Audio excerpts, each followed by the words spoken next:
সংগঠিত হবার জন্য যে চেষ্টা, সেটা কার মাধ্যমে শুরু হলো? আসলে সেটা বলা মুশকিল, কেন প্রত্যেকেই তো ক্রেডিট নিতে চায়। তবে ক্রেডিট নেওয়ার ক্ষেত্রে, এটার ক্ষেত্রে এই যে ডক্টর গ্রিনো, তারপরে যে মোহিত ভাই যে ছিল ইয়েতে এমবেসিতে অর্থমন্ত্রী, পরে হ্যাঁ অর্থমন্ত্রী হলেও উনি তখন পাকিস্তান এমবেসিতে ইকোনমি মিনিস্টার। আবার আরেকজন ছিল পরেও হয়েছিল কি বলে প্যারিসে হাই কমিশনার ছিল বাংলাদেশের, আবার পরে দিল্লিতেও হাই কমিশনার ছিল মুয়াজ্জেম আলী, উনি ছিল থার্ড সেক্রেটারি। তবে বেশিরভাগ কাজ করছে কিন্তু মোহিত সাহেব। East Pakistan league of America নামে একটা সংগঠন ছিল। আচ্ছা, ওই ইস্ট পাকিস্তান লিগ অফ আমেরিকাকে বাংলাদেশের যখনই শুরু হয় তখন সেটাকে ভেঙে করা হয়েছে বাংলাদেশ লিগ অফ আমেরিকা। ওকে, সেটাতে যারা যারা জড়িত ছিল, অনেকে আমরাও ছিলাম, আমরা তখন এই মানে ছোটখাটো কর্মী, জুনিয়র কর্মী। তারপরে ওদের যে সংগঠনটা ছিল সারা ইয়েতে আমেরিকাতে, ওদের সাথে যোগাযোগ করা হয়েছে। খুবই মুষ্টিমেয় লোক ছিল ওটাতে। খুব আসসালামু আলাইকুম, আবুল কাশেমের সাথে আছি। বাংলাদেশের মুক্তিযুদ্ধ এই অঞ্চলে, উত্তর আমেরিকার এই অঞ্চলে, মার্কিন যুক্তরাষ্ট্রে বাংলাদেশের মুক্তিযুদ্ধের পক্ষে জনমত সংগঠনের জন্য যে উদ্যোগ, সেটির অবিচ্ছেদ্য অংশ তার নাম সেই উদ্যোগে জড়িয়ে আছে। আজকে ওনার কাছ থেকে 1971 সালে বাংলাদেশের মুক্তিযুদ্ধে যুক্তরাষ্ট্রের বিভিন্ন অঞ্চলে যে আন্দোলন, বিশেষ করে ওয়াশিংটন ডিসি ভিত্তিক, রাজধানী ভিত্তিক যে আন্দোলন, সেই আন্দোলন সম্পর্কে জানবো। তো আমি হলাম নাবিক। আমি জাহাজে, শালিমার জাহাজে আমি ছিলাম তখন অ্যাক্টিং সেকেন্ড অফিসার। আমরা পাকিস্তান থেকে রওনা দিয়ে আফ্রিকা হয়ে আমেরিকাতে এসে পড়ছি আমরা খুব সম্ভবত 26শে মার্চ, কিন্তু এর মধ্যে তো 25শে মার্চ শুরু হয়ে গেল। আচ্ছা, তখন আপনারা জাহাজে? আমরা জাহাজেই ছিলাম তখন। আমরা ইয়েতে আটলান্টিকে থাকতেই আমরা এই ম্যাসেকারের ঘটনাটা শুনে ফেলছি। 26শে মার্চ সম্ভবত আমরা আমেরিকার দক্ষিণে যে অঞ্চলটা আছে, ওখানে একটা রাজ্য আছে আলাবামার একটা পোর্ট, সেটার নাম হলো মোবিল, আলাবামা। আমরা মোবিল, আলাবামা অ্যাপ্রোচ করতেছিলাম। যখন অ্যাপ্রোচ করতেছি, একদম কাছাকাছি চলে আসছি, ঠিক তখনই আমার শিপ টু শিপ আপনার কথা বলা যায়, বাল্টিমোর থেকে আরেকটা জাহাজ থেকে, ওটার নাম ছিল ময়নামতি। ওখানে আমার বন্ধু ছিল আব্দুল আওয়াল মিন্টু। আমরা ট্রেনিং করেছি আমরা একসাথে 1968 সালে। তো পরে যখন নাকি আপনার প্রমোশন হয়ে যায়, তখন তো প্রত্যেক জাহাজে ওই fourth officer, third officer, second officer একজনই থাকে। তো আমরা দুই জাহাজে চলে গেছি। তার জাহাজটা ময়নামতি এখানে মেরিল্যান্ডের ড্রাই ডকিং হচ্ছিল। তো সে এখানে থাকা অবস্থায় সে করলো কি, সে আমাকে ওই সময় কল করলো। মিনিট খানিক কথা বলেই আমি বললাম যে দেখ, আমরা তো আবার পোর্টের কাছে আসলে আমরা পোর্টের ভেতরে যাওয়ার জন্য একজন পাইলট নিতে হয়।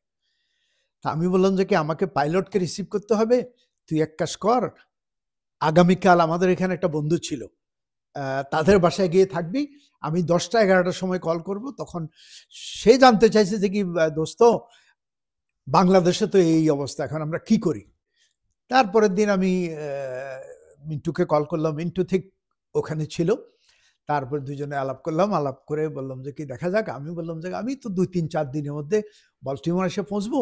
এখানে একটা ছাত্র ছিলেন আতিকুর রহমান খান, উনি জন হপকিন্সে ছিলেন, স্টুডেন্ট ছিল, উনি ফ্যামিলি নিয়ে থাকতো। ডক্টর আতিকুর রহমান খানের ওয়াইফের ক্লাসমেট ছিল এই যে আমাদের ফাইন্যান্স মিনিস্টার মোহিত সাহেবের ওয়াইফ। তো ওনারা আমাদেরকে সাজেশন দিল যে এক কাজ করো, তোমরা মোহিত সাহেবের সাথে গিয়ে আলাপ করো। তো আমাদেরকে বললো উনি কি বলে পাকিস্তান এমবাসিতে ওয়াশিংটনে কাজ করে। আবার এদিকে আমার জাহাজে যে মাহাদিউল আজিজ চিশতি আর যে আনোয়ার পেটি অফিসার ছিল, তাদের আবার এক লোকের সাথে পরিচয় ছিল নিউ ইয়র্কে। ওর আসল নামটা আমি ভুলে গেছি, এমনি ডাকনাম যেটা সেটা ছিল ভুলান। তো ওই লোককে এরা কল করছে, তখন ওই লোক বলল যে এখানে একজন আছে ভাইস কনসাল, তার নাম হলো AH মাহমুদ আলী। যে পরে ফরেন মিনিস্টার হলো। মিনিস্ট্রি হয়েছে, হ্যাঁ। মিনিস্টার হয়েছে। আবার উনি হলো ভাইস কনসাল, কিন্তু আমাদের কনসালও একজন ছিল বাঙালি। তো বলে যে কি তোমরা আসো, এসে ওনার সাথে আলাপ করো। চিশতি এবং আনোয়ারকে পাঠালাম নিউ ইয়র্কে। তখন গ্রেহাউন্ড নামে বাস সিস্টেম ছিল, খুব জোরে $3 না $4 ছিল ভাড়া। ওরা গেল ওদিকে, আমরা গেলাম, আমি আর মিন্টু মহিষ সাহেবের বাসায় গেলাম। সন্ধ্যা হয়ে গেছে তখন। ডিসিতে? না, উনি তখন ডিসি না, ডিসির বাইরে ব্যাথেসডা নামে একটা জায়গা আচ্ছা। আছে। তখন উনি সব শুনে বলে যে তোমাদের জাহাজ কোথায় যাবে? আমি বললাম যে আমার জাহাজ 3-4 দিনের মধ্যে আমরা কানাডা যাব। তো কানাডা যখন যাবে, টরন্টোতে যাব। তো উনি বলে তাহলে এক কাজ করো, কানাডা হচ্ছে যে কি এই কমনওয়েলথ কান্ট্রি, সেখানে গিয়ে নেমে যাও, আমাকে বললো। আর মিন্টু যেহেতু তার জাহাজটা ড্রাই ডকিং হচ্ছে, তার কোনো ঠিক ছিল না, সে হয়তো 1 মাসও থাকতে পারে, 2 মাসও থাকতে পারে। বলে সেটা পরে তুমি চিন্তা করে দেখো। আবার ওই যে AH মাহমুদ আলী সাহেব নিউ ইয়র্কের, উনি বলছে না, তোমরা এখানে নেমে যাও। নিউ ইয়র্ক থেকে এই চিশতি আর আনোয়ার আসছে, তাও তারা প্রায় 3টা-4টা বেজে গেছে ভোরবেলা। তো ওরা আসলো, আসে 3:30-4টার দিকে আমরা মিটিংয়ের মতো করলাম। করার পরে বললো যে কি না, মাহমুদ আলী বলছে এখানে নেমে যাওয়ার জন্য। তা আমরা বলি ভাই আপনি নেমে যাবো কোথায়, আমরা তো কিছু চিনি না। কিন্তু আমাদের যেই একটা ছিল, 1968 সালে এক ভদ্রলোক যা এখানে উকিল ছিল, তার সাথে পরিচয় ছিল। তো তাকে কল করলাম সকালবেলা। সে হলো কর্পোরেট লয়ার, আর আমরা দরকারি ইমিগ্রেশন। সে বলে আচ্ছা আমি জানি না, তবে ব্যবস্থা করতে পারবো। আসলে এগুলো মানে ভাগ্যের ব্যাপার। কেমনে কেমনে ওই একেবারে secretary of state William P Roger, তার সাথেই ওরা কথা বলতে পারছে। আমার যতটুকু মনে পড়ে, তখন ওর নাম ছিল বোধহয় বব ম্যাকডোনাল্ড। তো ওই লোক একটা সাদা, বেশ বড়সড় লোক, ও আমাদেরকে বসলো, আমি, মিন্টু আর আমাদের অ্যাটর্নি। তারপরে আমাদেরকে কফি খাওয়ালো, খাওয়াই দাওয়াই বলো যে হ্যাঁ we know everything about you. তো একটা গুড নিউজ ইজ তোমাদেরকে 30 ডেজ থাকার জন্য পারমিশন দেওয়া হলো। মিন্টুর হলো যে কি জাহাজ তো যাবে না, আমার জাহাজ চলে যাওয়ার কথা তার পরের দিনের পর 2 দিন পরে। তা এখন উকিলেরা বললো যে কি আমি ভাই ভিকটিম। বলে তুমি এক কাজ করো, তুমি যেভাবে আছো সেভাবে, you can not go back to your ship. কেন? বলে তুমি যদি যাও, ship is considered to be পাকিস্তানের প্রপার্টি। তুমি গ্যাং হয়ে দিয়ে উপরে উঠে গেলে তুমি পাকিস্তানে আসো, আমরা কিছুই করতে পারবো না তোমারে, এখানকার কোনো পুলিশও কিছু করতে পারবে না। তো মিন্টুকে বললো যে মিন্টু তুমি যেতে পারো। আমি তাকে আমার চাবি দিয়ে দিলাম যে মিন্টু আমার রুমের থেকে এই জিনিসগুলো নিয়ে আসবি। তো বাইরে চলে আসছে যখন পোর্টের বাইরে, তখন প্রায় সন্ধ্যা প্রায় 4টা 5টা 6টার মতো হয়ে যাচ্ছে। বাইরে আসছে তখন আমাদের যেই আগে যেই সাথে পরিচয় ছিল আমাদের, যে অ্যাটর্নির সাথে, সে তার বউকে কল করে দিছে। তার বউয়ের কাছে একটা স্টেশন ওয়াগন ছিল। এই ভদ্র মহিলা কালেক্ট করে আমরা ওনাদের বাড়িতে চলে গেলাম। ওদের তো এখানে আর ভাত টাত নেই। আপনাদের ভয় ছিল যে আপনারা আর বাংলাদেশে ফিরতে পারেন কিনা জাহাজে? আমাদের ধারণা ছিল যে কিছু না কিছু একটা হবে, জাহাজের মধ্যে ঝামেলা হতে পারে। না ঝামেলা, অ্যাকচুয়ালি আমি এটা বলতে ভুলে গেছি, আমার জাহাজে কিন্তু ঝামেলা হয়েছিল কি, যখনই গন্ডগোল হচ্ছে, এই আমরা যখন আটলান্টিকে, তখন ওদের ওখানে একজন ছিল, সেকেন্ড ইঞ্জিনিয়ার ছিল, পাঞ্জাবি, খুবই শয়তান টাইপের। তার সাথে আরো 2-1 ছিল শয়তান। তারা আমাদেরকে ভয় লাগানোর জন্য, আমার ডিউটি ছিল 8টা থেকে 12টা, সকাল 8টা থেকে 12টা, আবার সন্ধ্যা 8টা থেকে 12টা। আর আমাদের যে চিশতি ভাই ছিল, ওনার ছিল 12টা থেকে 4টা, দুপুরে 12টা থেকে 4টা, আর রাত্রে 12টা। এরা করতো কি, এই 12টার আগে আইসা, আমাদের আবার কেবিনগুলা খোলা থাকতো, এরা আইসা আমাদের মধ্যে, আমাদের বেড করা ছিল, আবার বেডের ওখানে কার্টেন ছিল, ওরা আইসা টমেটো কেচাপ ছড়াই দিত। আমরা আইসা আমাদের ভয় দেখানোর জন্য, ব্লাডের মতো। আমারটা করতো, তারপরে সেকেন্ড অফিসারটা। তো এখানে 19 জন অফিসারের মধ্যে আমরা মাত্র 2 জন, ওই আনোয়ারকে নিয়ে আমরা 3 জন অফিসার। যে কোনো কিছু কারণ আর এরা তো এরকম ভয় দেখাচ্ছে আমরা বাংলাদেশে। তো ওইসব কারণে আমরা যখন, এটা তো ভুলে গেছিলাম বলতে, তারপরে যখন আমরা ওই লিউসি স্টাডুকের বাসায় পৌঁছলাম রাতের বেলা, তো ওরা আমাদেরকে স্যান্ডউইচ খাওয়ালো, আমরা ছিলাম। পরে আমরা জানতে পারলাম, আমাদেরকে যেই সাইডে ঘুমাতে দিছি, আমরা ফ্লোরিং করে আমরা 5 জন ঘুমিয়েছি। তাদের আবার একটা ফ্যামিলি ফ্রেন্ড আসছিল ফিলাডেলফিয়া থেকে, ওদের 3টা মেয়ে আর ওরা হাজব্যান্ড অ্যান্ড ওয়াইফ। তো এত বড় জায়গায় তো আর আমাদের দেশের মতো আর ইয়ে করে ওদেরকে ওদের বেডরুম টেডরুম ছাড়িয়ে দিয়ে এরা জামাই বউ আর 3 বাচ্চা ওদের ছোট, ওদেরকে নিয়ে হোটেলে চলে গেছে ওরা। চিশতি আর ওই আনোয়ার করলো কি ওরা গ্রেহাউন্ডে করে নিউ ইয়র্ক চলে গেল। আপনারা জান না? আমি মিন্টু আর ওই যে বললাম তাহেরুল ইসলাম, আমরা ওনার বাড়িতে থেকে গেলাম, ওই উকিলের বাড়িতে। ওই উকিলের মানে অ্যাটর্নি আপনাদের জায়গা দিছে? হ্যাঁ, অ্যাটর্নি তার বাড়িতে জায়গা দিছে। তখন 3 দিনের সময় বোধহয় বললো যে জাস্ট অপোজিট, ওদের বাড়ির অপোজিটে 1203 পপুলার হিল রোডে এক ভদ্রলোক থাকেন, আমেরিকান, তার নাম হলো উইলিয়াম বি গ্রিনো। সে জন হপকিন্স ইউনিভার্সিটিতে প্রফেসর এবং সে বাংলাদেশে ছিল। বাংলাদেশে থাকাকালীন সে একটা বাঙালি মেয়ে বিয়ে করছে। তা আমরা তো খুব খুশি, বলে যে তোমাদের সাথে পরিচয় করায় দেব। তা আমাদেরকে নিয়ে গেলো প্রায় দুপুরবেলা, গিয়ে ওখানে পরিচয় করায় দিল। ভদ্রমহিলা তো বাংলা বলতে পারে। জাস্টিস সায়েম আমাদের যে একবার প্রেসিডেন্ট ছিল, ওনার শালী। পরে আর কি আমরা পরিচয় হলো। আচ্ছা আচ্ছা, এর মানে আপনারা উঠে প্রথম আপনারা নামলেন জাহাজ থেকে নেমে যে উকিলের বাসায় গেলেন, অ্যাটর্নির বাসায়, ইমিগ্রেশন অ্যাটর্নি, তার বাসায় না, ও ইমিগ্রেশন অ্যাটর্নি না, সে হলো কর্পোরেট অ্যাটর্নি। আচ্ছা, সে আমাদের আপনার পরিচয় ছিল? হ্যাঁ হ্যাঁ, 68 থেকে পরিচয় ছিল। অ্যাটর্নির বাসা ছিল 1200 পপুলার হিল রোড। আর এই লোকটা এ ডাক্তার, উনি বাংলাদেশের কলেরা রিসার্চে ছিল, উনি হপকিন্সে ডাক্তার, হপকিন্সে প্রফেসর আবার। উনারটা হলো 1203 পপুলার হিল রোড। আচ্ছা, তা আমরা যখন গেলাম কথাবার্তা বলার পরে, তখন এই ভদ্রমহিলা যে সায়েমের শালী, উনি বলো যে তোমরা ওখানে না থেকে আমার এখানে বেসমেন্ট, মানে নিচের তলা সবচেয়ে সেখানে সুন্দর পরিপাটি, একদম সুন্দর জায়গা, বলে যে তোমরা এখানে এসে থাকো না কেন, তোমরা বাঙালি। আর ওনারা তখন কিন্তু অলরেডি বাংলাদেশের মুভমেন্টের সাথে কিছুটা জড়িত হয়ে গেছে। ওই ডক্টর এবং তার ওয়াইফ, কেননা ওরা ডেইলি খবর পাচ্ছিল ইয়ে থেকে, ঢাকা থেকে টেলিফোনে খবর পাচ্ছিল, তাদেরকে অন্যান্যরা খবর দিচ্ছিল। ওই ডাক্তার যারা ছিল ইয়েতে বাংলাদেশে 25শে মার্চের সেই সবগুলা খবর দিচ্ছিল। তখন বললো যে কি তোমরা এক কাজ করো, আমার এখানে আসো। তা আমাদেরকে এক ধরনের ওই যে সিঙ্গেল বেড 3টা দিয়ে দিল। উকিল আমাদেরকে কল করলো, আমাদের তো ফোন নাই, ওনার ঘরে কল করলো। কল করার পরে তা আমাদেরকে বললো যে কি তুমি আসো। তা আমি গেলাম। তা আমি যাওয়ার পরে আমার ওই 30 ডেজের ভিসা দিয়ে কি I-94 বা কি একটা দিল। এদিকে আমরা ইয়েতে নাম কি বলে, ওয়াশিংটনে ডেমনস্ট্রেশন যখন হয়, এই যে ভদ্রলোক ডক্টর গ্রিনো, উনি আমাদেরকে ওনার স্টেশন ওয়াগন করে আমাদের 3 জনকে নিয়ে ডেমনস্ট্রেশন অ্যাবাউট বাংলাদেশ ওয়াশিংটনে পাকিস্তান এমবাসির সামনে, হোয়াইট হাউসের সামনে। কারা করলো এটা ওই যে তখন east Pakistan league of America ছিল। East Pakistan league of America ভেঙে কয়েকজন, আমি মানে সবার নাম বলতে পারবো না, একজন ছিল এনায়েতুর রহিম, উনি প্রফেসর ছিল। তারপর আরেকজন ছিল মহসিন সিদ্দিক, সে ছিল ছাত্র ছিল, স্টুডেন্ট ছিল। আরো কয়েকজন পাকিস্তান এমবাসিতে কিছু বাঙালি ছিল, ক্লারিক্যাল স্টাফ।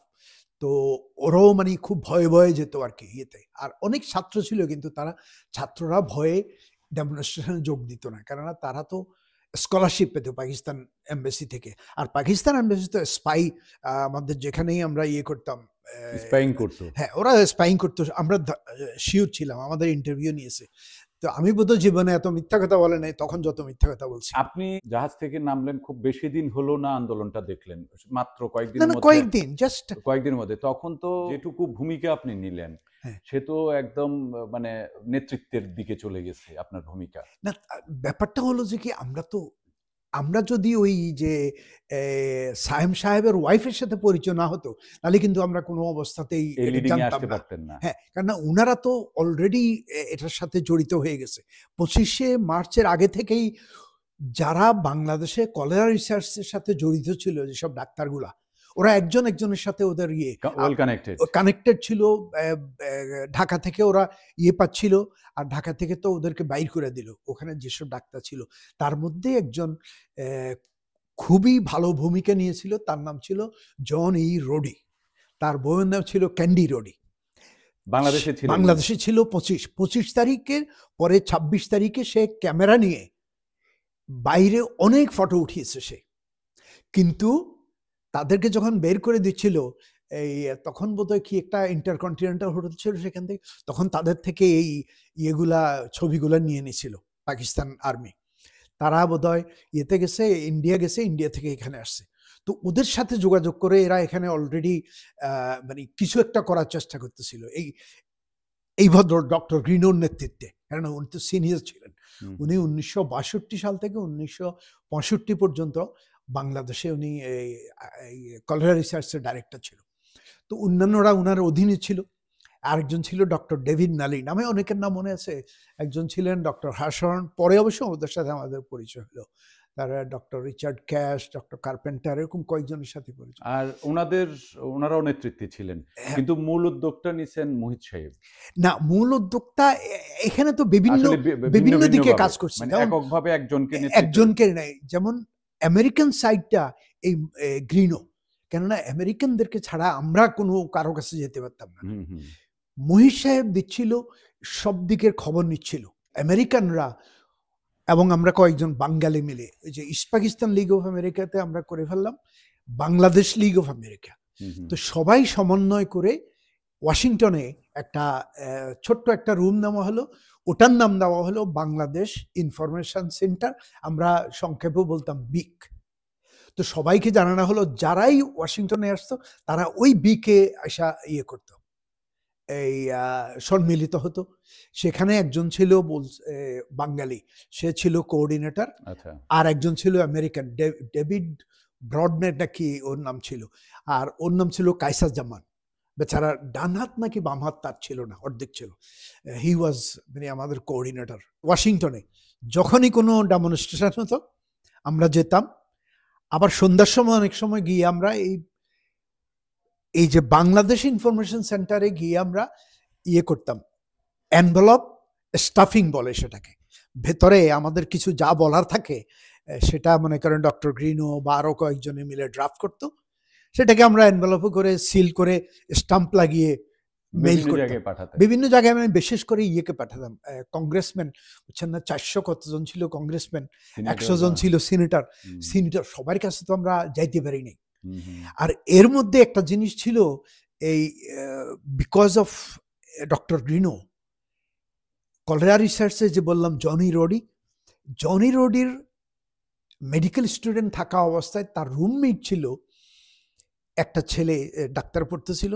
তার বাবা ছিল আবার ওহাইও স্টেটের সিনেটর স্যাক্সবি। ওই থ্রুতে আমরা আস্তে আস্তে সিনেটরদের সাথে পরিচয় হওয়া শুরু করলো। ওই ভদ্রলোক যদিও রিপাবলিকান ছিল, নিক্সন আর কিসিঞ্জার তো আমাদের এগেনস্টে ছিল। আবার মেরিল্যান্ডে যে রিপাবলিকান সিনেটর ম্যাথায়া ছিল, সেও আমাদের পক্ষে ছিল। এই দুইজন আমাদেরকে অন্য জায়গায় পাঠানো শুরু করলো। ওর সাথে করতে করতে আমরা আইডাহোর একটা সিনেটর ছিল, সিনেটর ফ্র্যাঙ্ক চার্লস, তার যে চিফ অফ স্টাফ ছিল, বেচারার নামটা আমি ভুলে গেছি, সে এখন শুনছি আর কি, হি ওয়াজ এ জুইশ গাই। তার সাথে আমাদের খুব ভালো পরিচয় হয়ে গেল। মানে এমন যে আমাদের ফার্স্ট নেম বেসিসে আমাদেরকে খুব স্নেহ করা শুরু করলো যখন শুনছে আমরা ইয়ং ফেলো, আমরা জাহাজ থেকে ইয়ে করছি। সে আমাদেরকে বিভিন্ন জায়গায় ও নোট দিয়ে পাঠাতো। তো ওর বদলতে আমরা অনেকের কাছে যেতে পারছি, অনেক কংগ্রেসম্যানের কাছে যেতে পারছি। আমরা বলতে শুধু আমি যে বলছি আমি আর মিন্টু তাই না, আমরা কয়েকজন, এই যে ক্যাপ্টেন মহসিন সিদ্দিক বললাম, সে ছিল। তারপরে আবার একজন ছিল গাউস আহমেদ, সেই ইয়েতে ছিল কি বলে পাকিস্তান এমবেসিতে কাজ করতো। তার আরেক ঘটনা, এটা ছোট্ট করে বলতে পারি, সে ক্যাপিটাল হিলের সামনে গিয়ে আমরা যখন এটা করতেছি এর ডেমনস্ট্রেশন, সে পাকিস্তানি ফ্ল্যাগের মধ্যে আগুন লাগাই দিছে ভাই। আর ক্যাপিটাল হিলের পুলিশ তাড়াতাড়ি করে আইসা, আমরা তো ভয় পেয়ে গেছিলাম যে কি অবস্থা হয়। যাই হোক, ওদেরকে বোঝানোর পরে যে ও জানতো না এই জন্য করছে, কেননা ক্যাপিটাল হিলের সামনে স্টেপের মধ্যে আপনার আগুন দেয়া, এটা তো অনেক ব্যাপার। যাই হোক, এরকম আরো অনেক ছিল। আরেকটা মহিত ছিল, সেও এমবেসিতে চাকরি করতো। বিশেষ করে এমবেসির যেসব ইয়ে ছিল বাঙালি, ওরা আমাদের সাথে থাকতো খুব জোরে। আমরা 11-12 জন ডেমনস্ট্রেশন আমরা এখানেও করছি, নিউ ইয়র্কে করছি। এর মধ্যে এক ভদ্র মহিলা, অ্যানা ব্রাউন টেলর, ব্রাউন না ব্রন, BRAUN, ব্রাউন টেলর, সে ছিল ডক্টর জিম টেলরের ওয়াইফ। জিম টেলর আবার ইয়েতে কলেরা রিসার্চে কাজ করছে, এবং এই ভদ্র মহিলাও ঢাকাতে ছিল। সে একটা আইডিয়া পেল যে পাকিস্তান এমবাসির সামনে একটা সার্কেল আছে, ওটাকে বলে শেরিডান সার্কেল। ওটার বোধহয় আপনাকে আমি ফটোটা দিয়েছিলাম, দেখেন। সেখানে সে ডেমনস্ট্রেশন করবে, কি করবে, অনশন ধর্ম করবে। অবশ্য এই অনশন ছিল অন্যরকম, অনশনতে ও পানি খেতে পারতো। তো সে পানি খেত, আর আমাদের বাঙালিদের মধ্যে বা আমেরিকান তাকে সঙ্গ দিত কেউ কেউ। দুদিকেই আবার রাস্তা ছিল, বেশ ট্রাফিক ছিল, পুলিশ আমাদেরকে পাহারা দিত, যেহেতু এমবাসির সামনে পাহারা দিত। তখন এক সার্জন আমাদেরকে 3-4 দিন পরে আমাদেরকে একটা বুদ্ধি দিল, বলে তোমরা তো ভুল করতেছ, এখানে এইটা না করে তোমরা হোয়াইট হাউসের সামনে গিয়ে করো না কেন? সেখানে অনেক ভিজিটর আসে, অনেক লোক তোমাদেরকে দেখবে, তোমরা বাংলাদেশের সম্পর্কে জানাতে পারবে।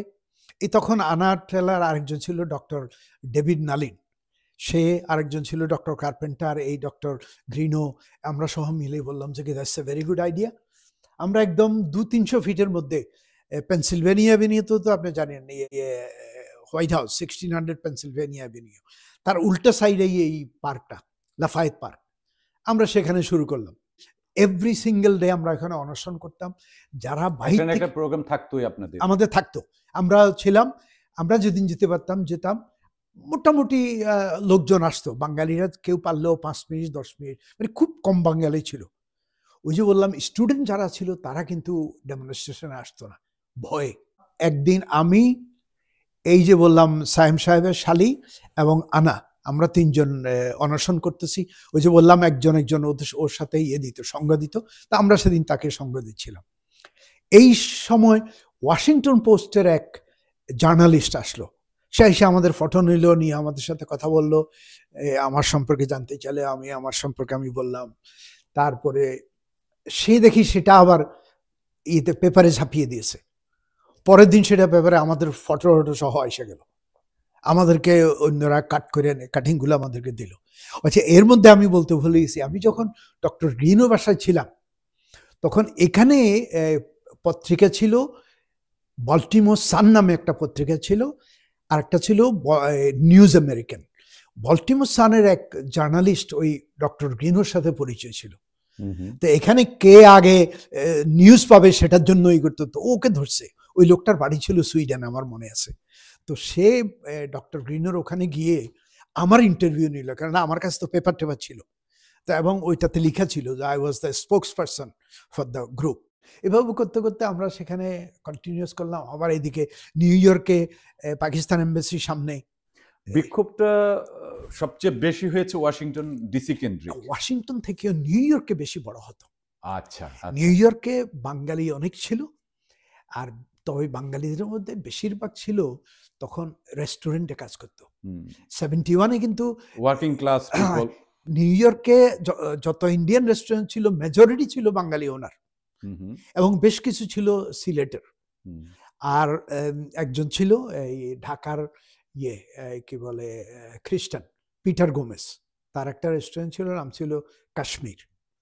তো মোটামুটি ওখানে বেশ বাঙালি। ও আবার আমরা যে নেমে গেছি, নেমে গিয়ে যে বললাম চিশতি এবং আনোয়ার গেল নিউ ইয়র্কে, যখনই কোনো পাকিস্তান শিপ আসছে ওরা ওই জাহাজে গিয়ে বাঙালিদেরকে নামাই ফেলতো। বাঙালি তো বললাম আপনার মেজরিটি ছিল পাকিস্তানি। আমরা 2-1 ছিল প্রত্যেক জাহাজে, তো 2-1জনকে সবাইকে নামাই ফেলতো। তো ফলে ওখানে আমরা মোটামুটি হয়েছিল। আর ইন্ডিয়ান কি বলে ওয়েস্ট বেঙ্গলের ইন্ডিয়ান, তারা কিন্তু আমাদেরকে সাপোর্ট দিত। সেখানে একটা ভদ্রলোক ছিল ডক্টর রঞ্জিত দত্ত, ওর বাড়ি ছিল, আসল বাড়ি ছিল ঢাকা। যারাই আসতো তাদের অনেকেরই আসল বাড়ি ছিল বাংলাদেশে। হ্যাঁ, আবার এই রঞ্জিত দত্তর কথা বলতে গেলে কি, সে করতো কি, এই যে পাকিস্তান কনসুলেটে যে আসতো, পত্রিকাগুলো আসতো ওই যে ডিপ্লোম্যাটিক ব্যাগে, সে সেখানে গিয়ে বাংলাদেশের উপর যেসব আর্টিকেলগুলো থাকতো, এগুলো তো বেশিরভাগ প্রো পাকিস্তানি ছিল, সেগুলো কেটে কেটে সে একটা কাগজের মধ্যে টেপ করে সেটাকে জিরক্স করে 10-15 করে কপি বিক্রি করার নাম ছিল বিচিত্রা নামে নাম্বার, সংবাদ বিচিত্রা, সেটা করে দিত। তো ওই হিসাবে অনেক ইন্ডিয়ানকে পাওয়া যেত, তারপর আবার অনেক আমেরিকানকেও পাওয়া গেছে ছাত্ররা। আমরা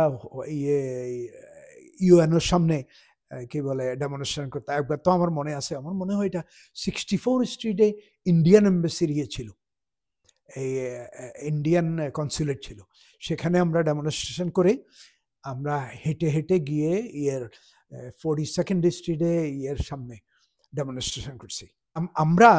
আমি এবং মিন্টু এবং ওই যে তাহেরুল ইসলাম, আমরা তিনজন, এমন কোনো ডেমনস্ট্রেশন ছিল না যেটাতে আমরা জয়েন করিনি। আমাদের একটা সুবিধা, আমি যে কাজ করতাম, ওই জিউস ভদ্রলোকরা এত ভালো ছিল বাংলাদেশের ক্ষেত্রে, সে বলতে তুই যখনই যেতে চাস জাস্ট বলে যাবি আমাকে যে আমি যাচ্ছি, নো প্রবলেম, আমরা চলে যেতে পারতাম। আর গ্রিনো তো সব কিছুতে থাকতো, সে আমাদেরকে তার স্টেশন ওয়াগনে করে নিয়ে যেত। আর নিউ ইয়র্কে যেতে আমরা তখন বোধহয় $3-4 করে গ্রেহাউন্ড বাসে ছিল, টিকিট ছিল।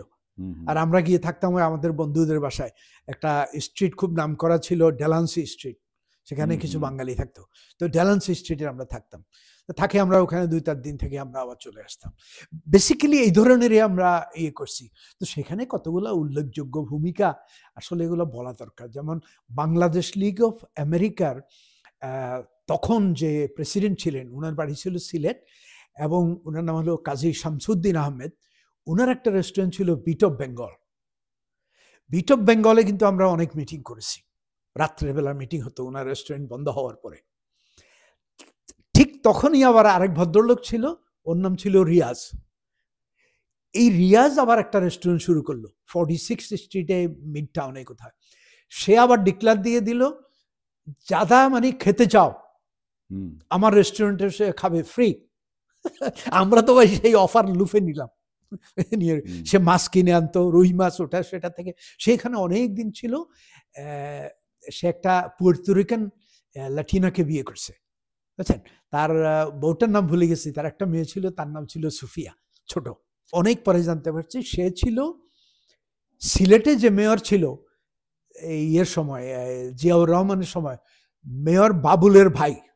আপনারা যে এত ভূমিকা রাখলেন যুক্তরাষ্ট্রে, কোন সরকার প্রধান আমেরিকায় আসার পর, আপনি এতদিন ধরে মুক্তিযুদ্ধের পর আজকে 55 বছর, কোন সরকার প্রধান আপনাদের সাথে এগুলো নিয়ে কোনো রকমের আলাপ হয় নাই, কথা হয়নি? না, আমাদের সাথে আলাপ হয়নি। খালেদা জিয়া এসছেন, শেখ হাসিনা এসছেন, জিয়াউর রহমানও এসছেন। জিয়াউর রহমান যখন আসছে, উনি একটা প্রোগ্রাম করছিল, সেই প্রোগ্রামে আমি ছিলাম। আমরা অল্প কিছু, কেন প্রথমে বলা হয়েছিল যে কি উনি বড় করে প্রোগ্রাম করবে, কিন্তু মুক্তিযুদ্ধ বিষয়ক আমাদের সাথে কারোর সাথে কোনো রকমের কথা হয়নি। সাহেবের সাথে হয়নি, বঙ্গবন্ধুর সাথে হয়নি, কারোর সাথে হয়নি। শুধু এই যে এইচ মাহমুদ আলী খুব ভালো করে আমাকে চিনতেন, কেননা আমরা আবার এর মধ্যে দেখেন সবকিছু ভুলে যাই। 72-র কোনো এক সময়ে শেষের দিকে মিন্টুও ছিল, মিন্টু, আমি এবং আমরা আরো দুজনে মিলে আমরা আবার নিউ ইয়র্কে গিয়ে 1 মাসের মতো চাকরি করছি। এক লোক, ওর নামটা কি ছিল, শমশের ওয়াদুদ, সে বলতো সে শেখ সাহেবের ভাগিনা হতে পারে, আমরা ঠিক জানি না। তার রেস্টুরেন্টে আমরা চাকরি করছি ওয়েটার হিসেবে। তো আমাদের মাথায় ধরলো যে আরে রেস্টুরেন্ট তো ভালো ব্যবসা, আমরা কয়েকজনে মিলে একটা রেস্টুরেন্ট শুরু করলাম। অনেক, এটার পেছনে অনেক কাহিনী, এত সোজা না ভাই রেস্টুরেন্ট করা। ওখানে একটা ঘর নিয়ে আমার এখনো মনে আছে, 571 3rd Avenue, 800 টাকা ভাড়া নিয়ে আমরা শুরু করলাম। আপনি, আব্দুল আল মিন্টু, তারপরে আমাদের একজন ছিল, ওর বাড়ি অবশ্য ঢাকাতেই, সে এখন ইয়েতে থাকে, কি বলে ফ্লোরিডাতে থাকে, ওর নাম হলো নুরুজ্জামান। তারপর আরেকজন ছিল, ওর নামটা বোধহয় খুব সম্ভবত সরওয়ার্দি ছিল আমার মনে হয়। আমরা 4 জন, যাই হোক। কিন্তু মিন্টু আবার ছেড়ে দিয়েছে বছর খানিক পরে, মানে 73-র দিকে সে ছেড়ে দিয়েছে। শুধু আমি ছিলাম, আরেকজন ছিল যে কুক, তার নাম ছিল নোয়াখালী বাড়ি রশিদ। কতদিন রাখলেন সেটা? সেটা প্রায় আমাদের 5 বছর ছিল। এইটার অনেক কিছু ভাই আবার লিখতে পারি। যাই হোক, সেখানে এই এইচ মাহমুদুল আলী সাহেব এবং আমাদের এমবেসির, আমার ওটা ছিল 137 এবং 38 স্ট্রিটের, 137 এবং 38 স্ট্রিট ম্যানহাটনে 3rd Avenue উপরে ছিল, 571। আর বাংলাদেশ কনসুলেটটা ছিল 40 স্ট্রিটে। আর আমি থাকতাম 39 স্ট্রিটে, 154 ইজ 39 স্ট্রিট। তো ওটার ফলে এই মাহমুদ আলী সাহেব আরো অনেকেই আমাদের ওখানে, একজন ছিল করিম বক্স, খেতে আসতেন। করিম বক্স ছিল, আবার আগা শাহী নামে এক পাকিস্তানের ছিল, ইউনাইটেড নেশনসে পার্মানেন্ট রিপ্রেজেন্টেটিভ ছিল, তার পিএ ছিল। তাকে আবার বাংলাদেশ হওয়ার পরে তাকে ভাইস কনসাল প্রমোশন দিল, করিম বক্স। বাঙালি না, তখন তো বাঙালি সব। বললাম না, আমি থাকতাম 39 স্ট্রিটে, ওদের ছিল 40 স্ট্রিটে। আমার রেস্টুরেন্টে হলো 37। ওরা আসতো, এই মাহমুদ আলী সাহেব আস্তে আস্তে আমাদের সাথে খুব ভালো পরিচয় হয়ে গেল, আমাকে খুব স্নেহ করতো, খুবই স্নেহ করতো।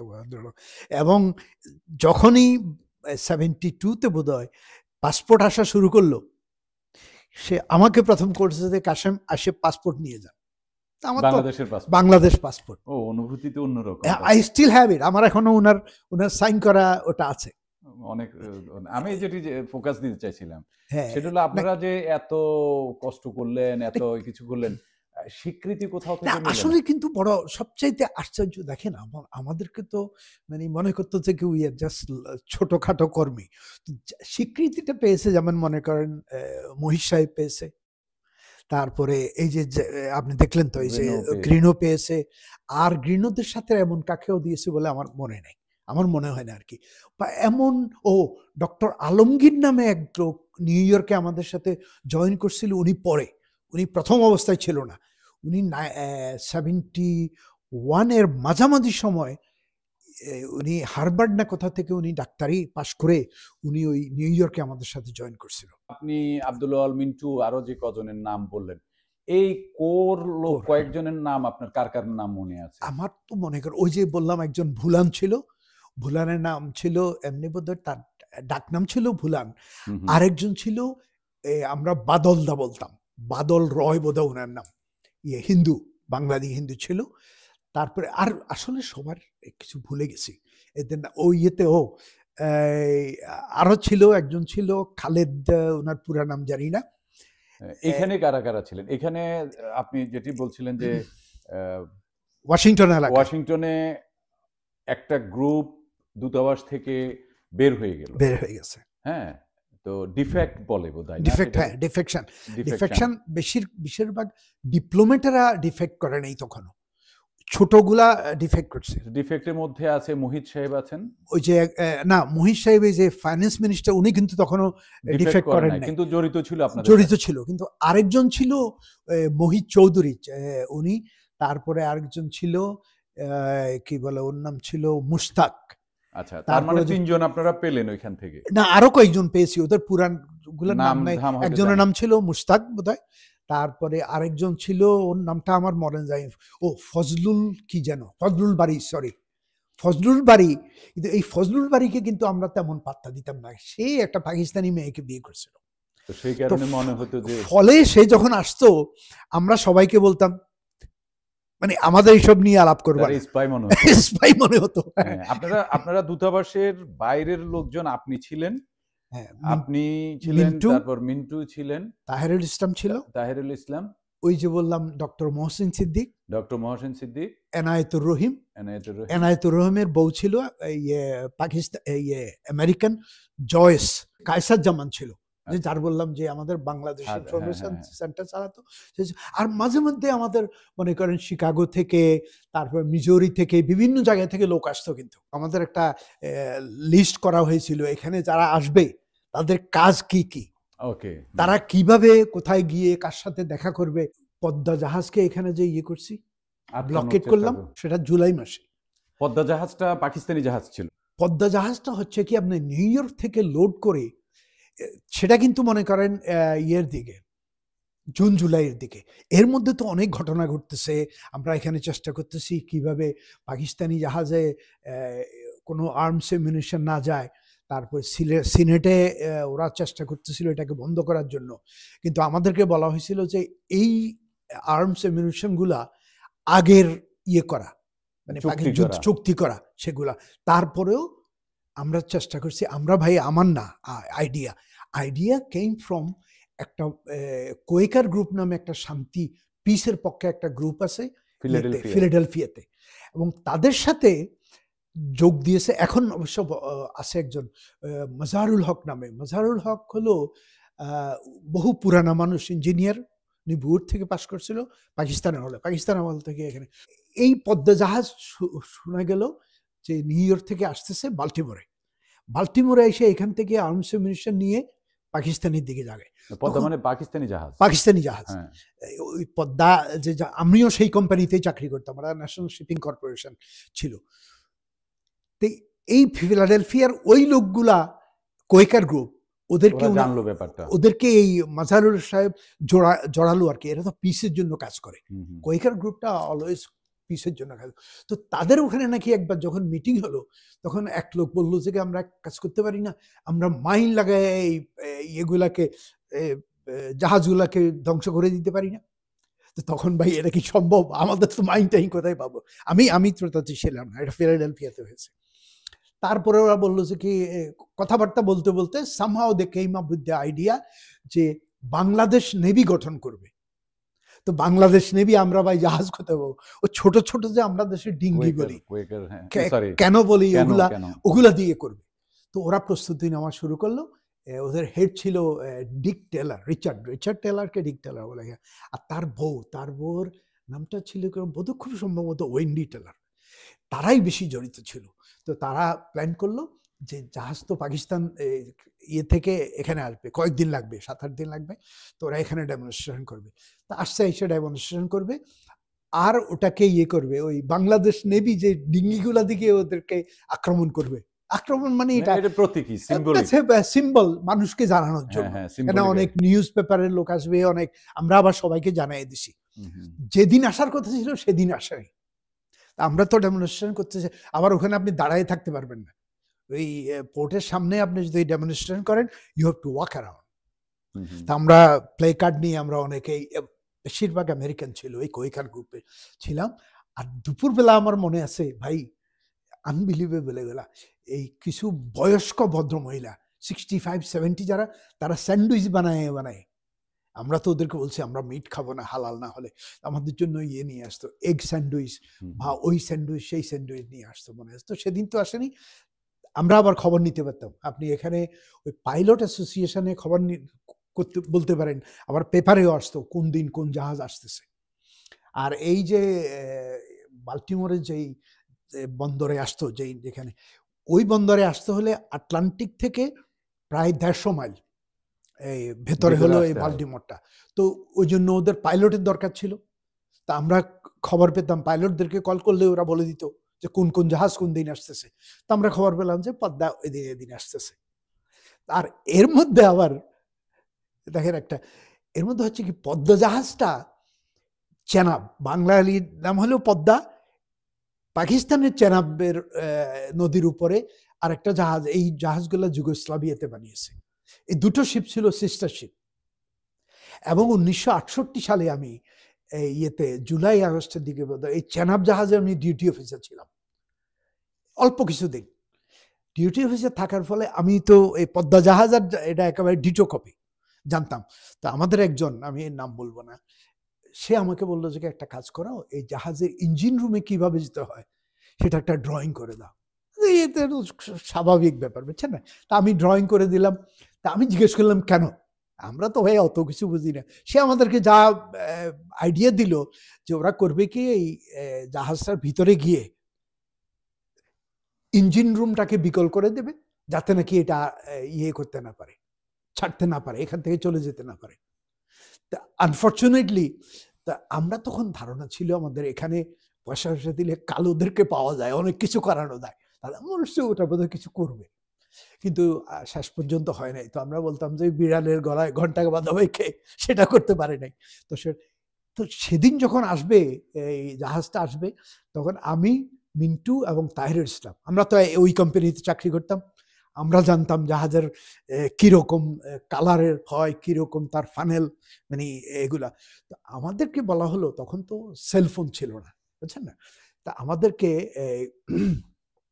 বলা হলো, এই ডক্টর গ্রিনও ছিল, আরো কয়েকজন ছিল, বেশিরভাগ আমেরিকান ছিল, মহসিন সিদ্দিক ছিল, তারপর আমরা অল্প কয়েকজন বাঙালি ছিলাম, যে তোমরা এক কাজ করো, যেখানে আসে ভিড়ার কথা, আমরা তো খবর পেয়েছি কোথায়, তার থেকে প্রায় 2 মাইল 3 মাইল দূরে গিয়ে ওখানে বসো, যখন আসতেছে দেখবা চেসাপিক দিক দেয়া, আমাদেরকে একটা ওয়াকি টকি দেওয়া হলো, তখন তো আর সেলফোন নেই, ওয়াকি টকিতে আপনি বলতে পারেন, আমাদের একটা দূরবীন দেওয়া হলো, বাইনোকুলার, আমরা বাইনোকুলার দিয়ে দেখতাম, যখন জাহাজ আসতেছে দেখতাম, জাহাজ তো আসছে যাচ্ছে, এটা করতে আসার কথা ছিল প্রায় 12টা 1টায়, ওই জাহাজ আস্তে আস্তে প্রায় 2:30 3টা বেজে গেছে। তো 2:30 3টে যেখানে বেজে গেছে, সেখানে যখন আমরা দেখছি, কেননা এটা ইজি ছিল, জাহাজের যে পেইন্টটা ছিল আমরা ওটাকে বলতাম সুইডিশ গ্রে, আর পাশে স্ট্রাইপ করা ছিল ব্লু, আর যে ফানেল যেটা দিয়ে ওই মানে ধোঁয়া বেরোয় সেটা তো অনেক বড়, সেখানে একটা অ্যাঙ্কর, এই যে জাহাজের অ্যাঙ্কর সেটা ছিল, এবং ব্লু এবং হোয়াইট করা ছিল। তো আমরা তো দেখেই চিনেছি এটাই পদ্মা, আমরা দূরবীন দিয়ে আমরা সাথে সাথে ওদেরকে জানাই দিছি এরা এখানে ইজ কামিং। এরা এখানে একটা ছোট একটা পার্ক ছিল, আপনাকে যদি পারতাম নিয়ে যেতাম, সেখান থেকে সবাই এবারে কেন টেন নিয়ে 7-8টা কেন, বেশি না, আমরা মনে করেন লোকজন 20 জন 15-20 জন হলাম।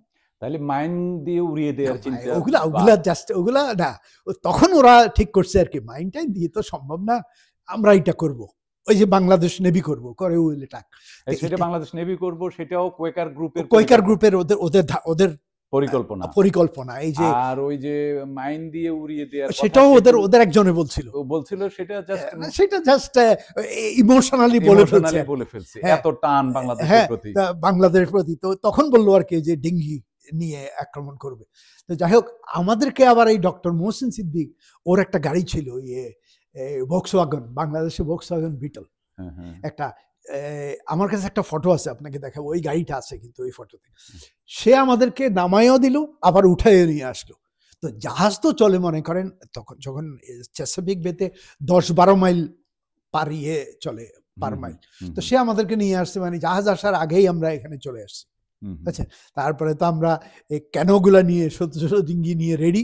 বাঙালিদের মধ্যে বোধহয় আমি ছিলাম, মিন্টুর কথা আমার মনে নাই, যখন বড় জাহাজটা আসলো, বুঝতে পারেন আমরা আর মানে আপনার 3 হাত 4 হাতের একটা ক্যানন নিয়ে, কেন আর ওটা বিরাট, ওই যে ইয়েগুলা ঢেউগুলা যখন উঠতেছিল এত বড় জাহাজ, আমরা ক্যানোগুলা আমাদের উপরে যাচ্ছে নিচে নামতেছে, বুঝছেন, ইট ওয়াজ ভেরি টাফ। ডক্টর গ্রিনো ওই যে এটাই কি বলে চুয়ান্না কি বলে যে সেটা দিয়ে করতেছে, আরো একজন ছিল করতেছে, আমি প্যাডলিং করা করতেছিল। আর এর মধ্যে আগে থেকেই কোস্টগার্ড চলে আসছিল, কোস্টগার্ড এবং পোর্ট পুলিশ, ওরা নিয়ে চলে আসছিল ওদের বোট নিয়ে, মানে আপনাদের উদ্ধার করার জন্য না, ওরা আসছিল আমাদেরকে ওয়ার্নিং দেওয়ার জন্য। ওরা ওয়ার্নিং দিচ্ছিল যে দেখো তোমরা এটা করিও না, এটা করলে ডেঞ্জারাস, তোমরা ডুবে যেতে পারো এখানে যে পোর্টের মধ্যে, কেন এত বড় বড় যে বড় শিপকে তো আপনি পারেন না। আমরা শিপের থেকে প্রায় 15-20 ফুট এরকম বা দূরে ছিলাম, সব জাহাজ ছোট ছোট ডিঙ্গিগুলো। তারপরে দেখলাম যে কি ভাই, মানুষ তো শুনে না, 7-8টা ডিঙ্গি আমরা সামনে দিয়ে ওদেরকে, আপনাদের প্রতিবাদ আছে, আমরা প্রতিবাদ আছে, হ্যাঁ, আমরা করতেছি, তার সামনে গিয়ে ওটাকে ভিড়তে দিচ্ছে না, এটা করতেছি। এর মধ্যে একটা 12 বছরের একটা মেয়েকে আমার মনে আছে, সেও ডেঙ্গিতে ছিল, American, she was so afraid যখন পুলিশ টুলিশকে দেখছে। তারপরে দিয়ে আসা শুরু করলো নিউজম্যান, এখানে 3টা ছিল এই টিভি স্টেশন, তারা চলে আসলো, তারাও ভাড়া করে চলে আসছে। ওদেরকে দেখার পরে আমরা একটু হলাম যে পুলিশ আমাদের সাথে, আমরা তো ভয় করছিলাম মারবে টারবে কোনো। ওই মেয়েটাও আমার একদম পরিষ্কার মনে আছে, ও আই এম রিলিভ নাও, সে বলছে, এটা 12 বছরের মেয়ে। তো সে একটা উঠে গেল। আর ডক্টর গ্রিনো আমাকে বললো যে কি, ইউ আর নো সেফ, কেন তোমাকে যদি অ্যারেস্ট করে, বিকজ তুমি এখানে হলে temporary, you don't have any visa. আমারে তাড়াতাড়ি করে উনি উঠাই দিল, আমি উঠে চলে আসলাম, তারপর উনিও চলে আসলাম। আমার ধারণা ছিল হি ওয়াজ অ্যারেস্টেড, কিন্তু আমি লাস্টে বলছিলাম ওনাকে অ্যারেস্ট করছে, ওনাকে অ্যারেস্ট করেনি, অন্য 7 জনকে অ্যারেস্ট করছে, প্রতীকী অ্যারেস্ট। হ্যাঁ, যারা ছিল এরা সবগুলোই ছিল এই কোয়েকার গ্রুপের। আচ্ছা, অ্যারেস্ট করে ছেড়ে দিয়ে অ্যারেস্ট করে সেদিন তো ওটা করতে করতে সন্ধ্যা হয়ে গেছে, তাদেরকে ওখানে জেলখানায় নিয়ে গেছে, ওখানে মানে যে পুলিশের স্টেশন, ওটা বোধহয় সাউথ ওয়েস্ট নাকি একটা স্টেশন, ওখানে আমরা রাত্রে গেলাম ওদের সাথে দেখা কোন করি। নদীতে এটা? এটা এটা এটা চেসাপিক বে এটাকে বলে। আচ্ছা, ওই যে বাল্টিমোরে ঢোকার, বাল্টিমোরে যে ইনার হারবারে যাকে যেতে পারে, হ্যাঁ বুঝতে পারছি, সেটাই, সেখানেই, সেখানে। তারপরে ওদেরকে তো সারা রাত জেলে রাখলো, পরের দিন কোর্টে উঠানো হলো, কোর্টে উঠানোর পরে জাজও আবার দেখেন এইসব কিছু করাতে কিন্তু মানুষ জেনে গেছে কোথায় বাংলাদেশ, 12-14,000 মাইল দূরে মানুষ মরতেছে, এইখানে এরা ভিনদেশী, কোনোদিন হয়তো বাংলাদেশ দেখবেও না, চিনবেও না, জানবেও না, তারা এখানে কিভাবে প্রতিবাদটা করলো, হ্যাঁ, এবং অ্যারেস্ট হলো, কি প্রেম থেকে, আনবিলিভেবল, অসাধারণ, অসাধারণ। রিসেন্টলি বছর 3 আগে ওই 7 জনের থেকে একজনের সাথে আমার দেখা হয়, তার ফটো আছে, তার আমি আপনাকে ফটো দেখাবো। তারা কি বাংলাদেশে গেছিল কখনো? না, ও কোনোদিন, আসলে ওদেরকে আমার জানা মতো এক্সেপ্ট ডক্টর গ্রিনো আর কাউরে জিজ্ঞেসও করে নাই বাংলাদেশ কখনো।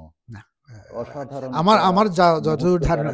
তো আমি ওই যে বললাম 12 বছরের মেয়েটা, তার সাথে আমি যোগাযোগ করার কথা, আমি এখনো পাইনি। ওই যে ভদ্রমহিলা যার সাথে আমার দেখা হলো 3 বছর আগে, ওই যে সে আমাকে ওর ঠিকানা দিবে বলছে। সো এখন ভাই শি ইজ প্রবাবলি 60 সামথিং, ও ক্যালিফোর্নিয়াতে থাকে। আপনাদের সে আন্দোলনটা কি প্রভাব ফেললো?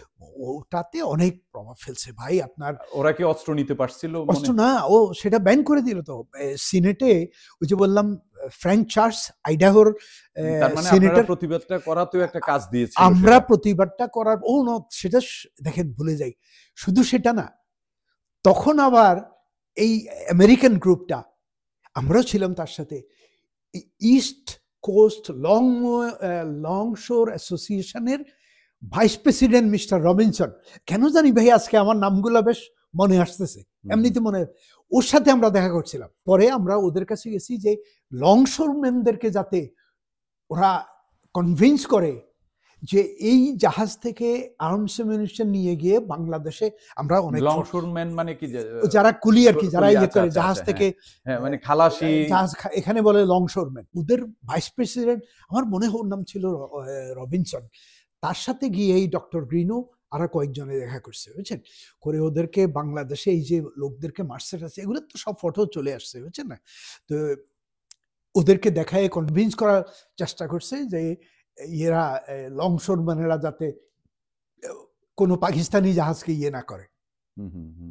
তারপরে যখন পাকিস্তানি জাহাজ তারা করছিল, তারা বলছে পাকিস্তানি কোনো জাহাজকে আমরা লোড আনলোড করব না এখান থেকে মানে ইস্ট কোস্টের যত পাকিস্তানি জাহাজ আসছে তাদের থেকে। মানে এটা সময় লাগছে, মার্চ, এপ্রিল, মে, জুন, জুলাই, আগস্টের দিকে এটা বন্ধ হয়ে গেছে। আচ্ছা, আর তাহলে শেষ পর্যন্ত ওই জাহাজে কোনো অস্ত্র যায়নি? জাহাজে কোনো অস্ত্র যায়নি। এই একজন লোক ছিল, আরে ওর নামটা ভুলে গেলাম, সে ইনভেস্টিগেটিভ জার্নালিস্ট ছিল এর জন্য, নিউ ইয়র্ক টাইমসের জন্য। ঠিক সেখানে পাকিস্তান এম্বাসি থেকে এক ভদ্র মহিলা বাঙালি, সাজেদা সোলাইমান বোধহয়, উনি অনেকগুলো কাগজ বললো না বাইর করছিল। সেখানে আমরা সেখান থেকে জানতে পারছিলাম কোন কোন জাহাজে ইয়ে যাবে, আর্মস অ্যামিউনিশন যাবে। সেইভাবেই আমরা ইয়ে করছি। আরো একটা জাহাজ ছিল, আমি তার নামটা ভুলে গেছি। তারপর সিনেটে সেটা ক্যান্সেল হয়ে গেল। সিনেটে, হ্যাঁ, সিনেটে তখন ইয়ে ছিল, সিনেটর যে সিনেটর কেনেডি, এরা তো ছিল সিনেটর, কিন্তু যে হেড ছিল ওর নাম ছিল মাইক ম্যান্সফিল্ড। দে ওয়ার ডেমোক্রেটরা কিন্তু আমাদের পক্ষে ছিল।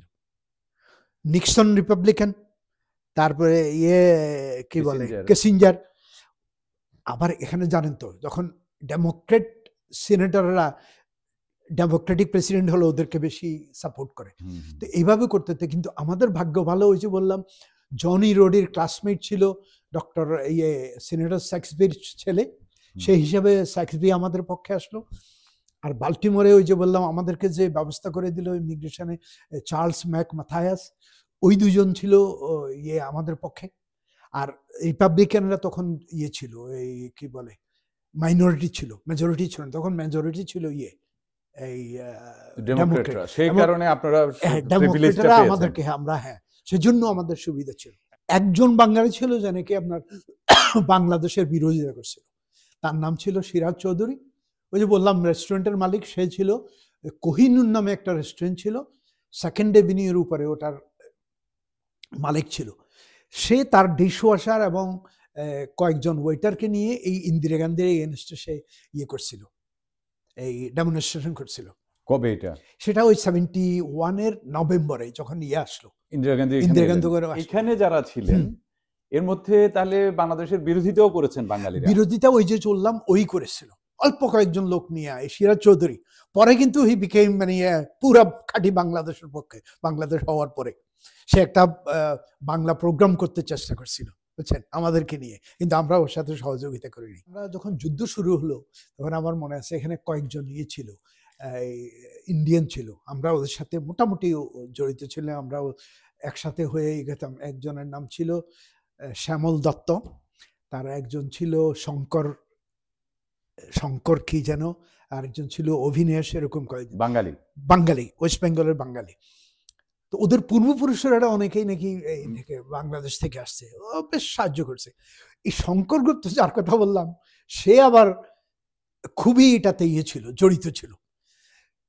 ওই আমার মনে হয় 3 তারিখ বা যাই হোক তখন থেকে যুদ্ধ হয়, সে সকালবেলা যখন প্রথম কলটা পাইতাম, বুঝছেন, তার কল, সে বলতো, কাশেম শুনেছ তো আজকে ইন্ডিয়ার জাহাজ, ইন্ডিয়ার একটা ইয়ে ছিল, কি বল, যুদ্ধ জাহাজ ছিল, মানে এয়ারফোর্সের, নেট নাম দিয়েছিল ওটাকে, নেট বুঝুন তো, ছোট ছোট যে ইয়েগুলা হয় সেগুলার নাম। বলতে ওই প্লেন দিয়ে তো পাকিস্তানের F-86 ফেলে দিছে, বুঝছেন। তো তার থেকে আমরা অনেক খবর পেতাম, আমাদের কাছে কিন্তু কোনো ভয়েস অফ আমেরিকা ছিল না, আমরা খবর পেতাম ওর থেকে।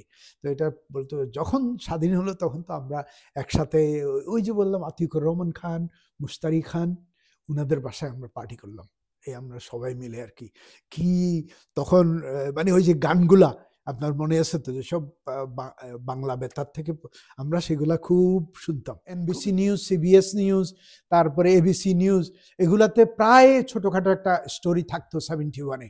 একজন ছিল নাম ওয়াল্টার ক্রঙ্কাইট, সে তো আমাদের ফেনির নাম নিতে গিয়ে ফেতোয়ার, আমি তো বলতে পারি ফেনি, আপনিও বলতে পারেন, সে আর বুঝে নেই, সে বলছে ফেনাই আমাদের মনে আছে, বলতো ফেনাই। তারপরে যাই হোক এভাবে মনে করে। আরেকটা প্রোগ্রাম হতো NBC-তে, ওটার নাম ছিল ক্রোনোলগ, এই 1 ঘন্টার একটা প্রোগ্রাম করতো।